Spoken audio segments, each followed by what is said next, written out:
बुद्ध, राष्ट्रपिता ज्योतिबा राव फूले, डॉक्टर बाबा साहब अम्बेडकर आदि जैसे महापुरुषों को नमन करते हुए इस परिवर्तन यात्रा का नेतृत्व कर रहे बहुजन मुक्ति पार्टी के कार्यकारिणी राष्ट्रीय अध्यक्ष माननीय परवेन प्रताप जी और मंच पर उपस्थित हमारे बहुत सारे भाई तथा सामने बैठे हुए 85% मूल निवासी बहुजन समाज में जन्मे भाई और बहनों को हमारा जय मूल निवासी। साथियों, आज हमारे एससी, एसटी, ओबीसी और माइनॉरिटी के समाज में समस्याओं का भंडार लगा हुआ है। इस बात को समझने के लिए सबसे पहले हमें यह समझना होगा कि शासक वर्ग क्या होता है। शासक वर्ग वह होता है जिसके नियंत्रण में पूरी व्यवस्था होती है, और व्यवस्था दो प्रकार की होती है, समाज व्यवस्था और राज व्यवस्था। दुनिया का यह सिद्धांत है कि समाज व्यवस्था जिसके नियंत्रण में होती है, राज व्यवस्था भी उसी के नियंत्रण में होती है। और भारत की जो समाज व्यवस्था है वो जातियों पर आधारित है, और जातियां वर्ण व्यवस्था से बनी है, और वर्ण व्यवस्था में जो शासक वर्ग है वो सबसे ऊपर बैठा हुआ है। जब देश की सारी व्यवस्थाओं पर शासक वर्ग का नियंत्रण है, तब देश में लाचारी, बेगारी, अन्याय, बलात्कार, भ्रष्टाचार, भूखमरी आदि जैसी समस्या क्यों खड़ी हो रही है। साथियों, अगर हम इसकी गहराई में जाते हैं तो इसके दो कारणों का पता चलता है। नंबर एक, जो इस देश का शासक वर्ग है उसकी संख्या मात्र 3.5% है, और वो इस देश का रहने वाला नहीं है।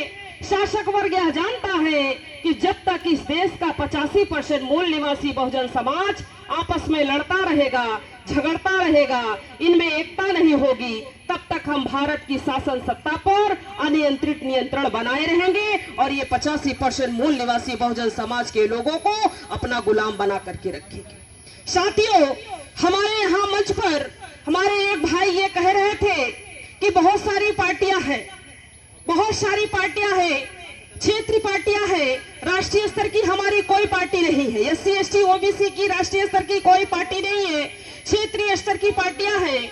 और जो क्षेत्रीय स्तर की पार्टियां हैं, यानी कि जितनी भी पार्टियां हैं, सारी पार्टियां वो बाबा साहब का नाम लेकर के काम कर रही है, वो बाबा साहब का नाम लेकर के काम कर रही है। तो मैं ये बताना चाहती हूँ कि जो पार्टियां हैं वो बाबा साहब का नाम तो ले रही है, लेकिन बाबा साहब का काम पूरा कर रही है क्या? बाबा साहब का काम पूरा कर रही है? नहीं कर रही है, क्योंकि बाबा साहब का नाम लेना अलग बात होता है, उनके सिद्धांतों पर चलना अलग बात होती है। उनके सिद्धांतों पर चलना अलग बात होती है। आज कांग्रेस और बीजेपी भी बाबा साहब का नाम लेकर के काम कर रही है। तो क्या कांग्रेस और बीजेपी जो बाबा साहब अम्बेडकर का नाम लेकर के काम कर रही है, तो क्या उनके वास्तविक विचारधारा को प्रस्थापित करना चाहती है? क्या उनके विचारों को प्रस्थापित करना नहीं चाहती है, बल्कि वो हमारे समाज के लोगों को बाबा साहब का नाम लेकर के हमारे समाज के लोगों को गुमराह करना चाहती है, गुमराह करना चाहती है, उनका वोट हथियाना चाहती है, क्योंकि वो जानते हैं कि हमारी संख्या इतनी नहीं है कि हम अपनी संख्या के दम पर एक ग्राम पंचायत का भी चुनाव जीत सकते हैं। इसलिए वो हमारे बाप डॉक्टर बाबा साहब अम्बेडकर का नाम लेकर के हमारे समाज को गुमराह करने का काम कर रही है। मैं ये बात आपके समझ में आए, इसलिए दो बातों को आपके सामने मैं रखना चाहती हूँ। साथियों, सावरकर नाम का एक शासक वर्ग है, शासक वर्ग है। सावरकर ने कहा, उसने कहा कि हम अल्पसंख्यक के लोग बहुसंख्यक के ऊपर राज करने के लिए एक तंत्र का उपयोग करते हैं। सावरकर कह रहा है, यानी कि शासक वर्ग है, वो कह रहा है कि हम अल्पसंख्यक के लोग बहुसंख्यक के ऊपर राज करने के लिए एक तंत्र का उपयोग करते हैं, और उस तंत्र का नाम दिया असिमिलेशन। असिमिलेशन का मतलब होता है तालमेल, समन्वय। तो सावरकर कह रहा है कि पहले हम विरोधी विचारधारा के साथ तालमेल बनाते हैं, उसके बाद उसकी विचारधारा को खत्म कर देते हैं और अपनी मनुवादी विचारधारा को प्रस्थापित कर देते हैं।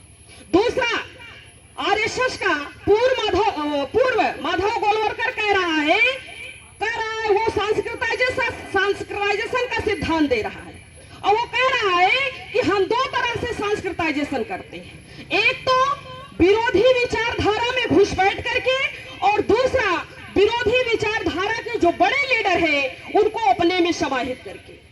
साथियों, ये सांस्कृताइजेशन के दोनों सिद्धांतों को शासक वर्ग के लोगों ने आपके सामने लागू किया।